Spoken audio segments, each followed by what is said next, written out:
మాతృదేవో భవ, పితృదేవో భవ. నేను మీ శ్రీధర్. నా సెల్ నెంబర్ 9295909819. ఇప్పుడు మనము జూలై నెల 1వ తారీఖు 2025 నుండి 15వ తారీఖు జూలై నెల 2025 వరకు, అంటే 15 రోజుల పాటు పక్ష ఫలితాలు, గోచార ఫలితాలు ఏ విధంగా ఉంటాయి ద్వాదశ రాశులకి అనేది సశాస్త్రీయమైన పద్ధతిలో తెలుసుకునే ప్రయత్నం చేద్దాం. మిథున రాశి వారికి జూలై నెల 1వ తారీఖు 2025 నుండి 15వ తారీఖు జూలై నెల 2025 వరకు పక్ష ఫలితాలు, అంటే 15 రోజుల యొక్క ఫలితాలు, గోచార ఫలితాలు ఏ విధంగా ఉంటాయో సశాస్త్రీయమైనటువంటి పద్ధతిలో మనం తెలుసుకునేటటువంటి ప్రయత్నం చేద్దాం. ఇప్పుడు మిథున రాశిలో జన్మంలోనే రవి, గురువు 2 రాశుల యొక్క సంచారం జరుగుతున్నది. జన్మంలో రవి యొక్క సంచారం శుభ ఫలితాలు అయితే ఇవ్వజాలడు. ఏంటంటే ముఖ్యంగా ఆరోగ్యం భాస్కరాది చేత అన్నారు కాబట్టి, ఆయన జన్మరాశిలోనే ఉన్నాడు కాబట్టి కొంత అనారోగ్యాన్ని చూపించేటటువంటి అవకాశం స్పష్టంగా గోచరిస్తూ ఉన్నది. అలాగే మన ఆలోచన ధోరణి కూడా కొంచెం భిన్నంగా ఉంటుంది. అంటే చెడు గురించి ఎక్కువ ఆలోచించడం ఇలాంటివి ఉంటాయి. ప్రవర్తనలో కూడా కొంత ఇదివరకు పూర్వాశ్రమంలో మీరు ఇంతకుముందు ఏవైనా చెడు అలవాట్లు ఉంటే వాటిని అన్ని బలవంతంగా మానుకుని ఉంటే వాటి వైపు మళ్ళీ యూటర్న్ తీసుకోరా అబ్బాయి అని చెప్పేసి మిమ్మల్ని మీ మనసే ప్రోత్సహించేటటువంటి అవకాశం ఉంటుంది. కాబట్టి దాన్ని బలవంతంగానైనా మీరు నిగ్రహించుకోవాలి. ఈ విధమైన ఫలితాలన్నీ కూడా రవిగ్రహ జన్మంలో సంచారం వల్ల కలిగేటటువంటి ఫలితాలు. ఇకపోతే గురువు కూడా జన్మంలో మనకి శుభప్రదమైనటువంటి ఫలితాలు ఇవ్వడం. ఆయన గురువు ధనకారకుడు కాబట్టి ఆయన కొంచెం ధనానికి ఇబ్బంది పడేటటువంటి పరిస్థితి కల్పిస్తాడు. అలాగే కొంచెం చెడు వైపు ఆకర్షితం అవుతూ ఉంటుంది. కానీ ఆకర్షింపబడవద్దని మీరు బలవంతంగానైనా ఆప్ చేసుకోండి. అసలు ఆ ఆలోచనే రాకుండా చేయండి, మొగ్గలోనే తుంచేసేయండి.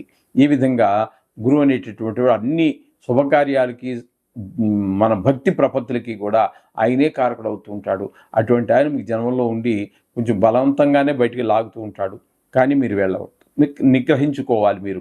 ఇకపోతే ద్వితీయ స్థానంలో బుధుని యొక్క సంచారం జరుగుతున్నది.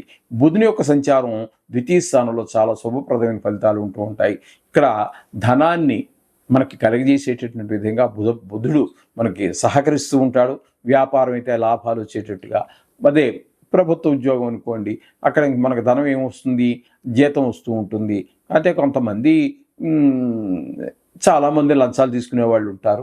అటువంటి వారికి ఏమైనా ఉంటుందేమో, మరి దాని గురించి మనం ప్రస్తావించక్కర్లేదు. కానీ ఇక్కడ వారికి కనీసం గవర్నమెంట్ ఉద్యోగస్తులే ఉన్నారనుకోండి, ఎక్కడ లంచాలు అవి తీసుకోకుండా ఉండేటటువంటి ఉన్నారనుకోండి, వాళ్ళ పై అధికారి ఎవరైతే ఉన్నారో వారు వీరిని ప్రోత్సహించడం జరగవచ్చు, లేదా వారికి ప్రమోషన్ రావడం జరగవచ్చు, లేదా ఒక ఇంక్రిమెంట్ కలవడం జరగవచ్చు. ఇట్లాంటివి మొత్తం మీద కొంత శుభాన్ని తప్పకుండా బుధుడు కలగజేస్తాడు. అర్థమైందండి? ఈ విధంగా బుధుని యొక్క ద్వితీయ సంచారం వల్ల ఆ విధంగా కలుగుతుంటాయి. ఇకపోతే ఇక్కడ తృతీయ స్థానంలో కుజుడు, కేతువు 2 గ్రహాలు సంచరిస్తూ ఉన్నాయి. ఇద్దరు కేతు కుజువతి అని కూడా చెప్తూ ఉంటారు. అందుచేత ఇద్దరు ఒక రకంగా సమానమైనటువంటి ఫలితాలు ఇస్తుంటారు. వారిద్దరూ ఒకే మనిషి అనుకోండి, 2 గ్రహాలుగా ఉన్నాయి. కానీ కొంతమంది మనం మామూలుగా మాట్లాడుకున్నప్పుడు వాళ్ళిద్దరూ మనుషులు వేరుగా ఆత్మ ఒకటే అంటూ ఉంటాం కదా. అదే విధంగా ఇక్కడ కుజుడు, కేతువు అనేది కూడా మనం అదే విధంగా తీసుకుంటే 3వ స్థానంలో వీరిద్దరికిద్దరు పోటీ పడి మీకు శుభాన్ని కలగజేస్తూ ఉంటారు. అందరూ సహాయ సహకారాలు ఇంటి చుట్టుపక్కల, ఆఫీసులో, లేదా వ్యాపార స్థలంలో, అక్కడ తెలుసున్న కొన్ని సందర్భాలలో బయట కూడా మనం ఎవరో మనకు తెలియదు, గబుక్కునేదో అక్కడ కింద పడ్డాం బండి మించి అనుకోండి, 10 మంది వచ్చి లేవదీస్తారు. వాళ్ళకి ఏమవసరం అండి? వాళ్ళు కూడా అట్లా తెలిసిన వాళ్ళు, తెలియని వాళ్ళు ఈ విధమైనటువంటి ఏదో రకంగా మనకి మనస, వాచానో, కర్మణానో ఏదో రకంగా మన సహాయ సహకారాలందరూ కూడా మనకి ఈ కుజ కేతువులు ఇద్దరి వల్ల కడుగుతూ ఉంటాయి. అందులో మనకి డబల్ ధమాకా అంటూ ఉంటారే, అదేవిధంగా 3వ స్థానంలో 2 గ్రహాలు, అవి కూడా ఒకే రకమైన గ్రహాలు ఉండటం వల్ల 2 ఒకే రకమైన ఫలితాలు ఇవ్వటం ద్వారా చాలా మనకు ఉపయోగకరంగా ఉంటుంది కుజకేతువులిద్దరూ తృతీయ స్థాన చలనం వల్ల. ఇకపోతే భాగ్యస్థానంలో రాహుగ్రహ సంచారం ఉన్నదండి. రాహుగ్రహ సంచారం మాత్రం అక్కడ శుభప్రదమైన ఫలితాలు ఇవ్వదు భాగ్యస్థానంలో. దీని వలన తండ్రి గారి ఆరోగ్య విషయంలో కొంచెం ప్రత్యేకమైన శ్రద్ధలు తీసుకోవాల్సి వస్తుంది. అలాగే ఏదైనా యాత్రలకి అవి వెళ్ళాలనుకున్నా కూడా వెళ్ళలేనటువంటి పరిస్థితి ఏర్పడుతూ ఉంటుందండి. మనకి ఇక్కడ డబ్బులు ఉండొచ్చు, టికెట్ రిజర్వేషన్ చేసుకోవచ్చు, ఏదో అవాంతరం ఆ విధమైనటువంటి పరిస్థితులన్నీ రాహు వల్ల కలుగుతూ ఉంటాయి. అలాగే విషక్రిముల వల్ల కూడా కొన్ని ఇబ్బందులు ఏర్పడుతూ ఉంటాయి. ఇంకోటి ఏంటంటే భావాద్భావం అని మనం చెప్పుకుంటూ ఉంటాం కాబట్టి ఇక్కడ పంచమ స్థానానికి భావాద్భావం భాగ్యస్థానం అవుతుంటుంది.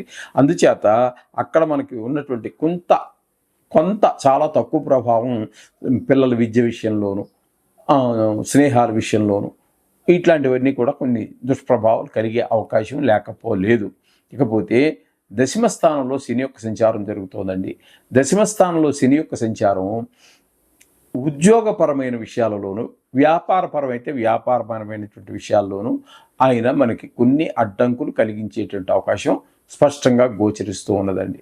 ఇకపోతే ఈ మిథున రాశి వారికి వ్యయస్థానంలో శుక్రగ్రహ సంచారం జరుగుతోంది. వ్యయస్థానంలో కూడా మంచి ఫలితాలు ఇచ్చేటటువంటి ఏకైక గ్రహం గోచార రీత్యా ఒక్క శుక్రుడు మాత్రమే. ఈయన వ్యయ స్థానంలో ఉండి మనకు చాలా చక్కటి ప్రభావం కలిగిస్తూ ఉంటాడు. ధన ఆదాయం అవుతుంది. అలాగే ఏ విధమైన శత్రుభయం ఉండదు. మనసంతా చాలా ఉల్లాసంగా ఉంటుంది. భార్యాభర్తల మధ్య అన్యోన్యత పెరుగుతుంది. ఇట్లా విదేశాలకు వెళ్ళే వాళ్ళకి కూడా చాలా దోహదపడతారు. అట్లాగే షేర్ మార్కెట్లో పెట్టుబడి పెట్టేటటువంటి వారికి, అలాగే సినిమా రంగంలో వారికి, టీవీ రంగంలో వారికి, అలా లలిత కళలు ఇందులోన ప్రవేశం ఉన్న వారందరికీ కూడా చాలా సహాయ సహకారాలు శుక్రభగవానుడు మీకు అందిస్తూ ఉన్నాడు. విన్నారు కదండి. ఇప్పుడు ఈ విధమైన ఫలితాలన్నీ కూడా మిథున రాశి వారికి కలగజేస్తూ ఉన్నారు. ఏ గ్రహము ఏ విషయాల్లో అనుకూలంగా ఉన్నది, ఏ గ్రహం ఏ విషయాలలో ప్రతికూలంగా ఉన్నది విన్నారు కదా. ఒకవేళ మర్చిపోతే మరలా కూడా వినండి. ఆ విషయాల్లో మీరు తగు జాగ్రత్త తీసుకుంటూ దేవుడి దగ్గర పూజ చేసుకునేటప్పుడు 2 నుంచి 5 నిమిషాల లోపు కేటాయించండి. ఆ దేవుడిని ప్రార్థించండి. అతి సునాయాసంగా మీరు ఈ కష్టాల నుంచి బయటపడేటటువంటి ఈ ప్రతికూలతల నుంచి అనుకూలంగా వైపుకు మీరు పయనించవచ్చు. మీకు విజయానికి ఒక సోపానం ఏర్పడుతుంది. శుభం భూయాత్.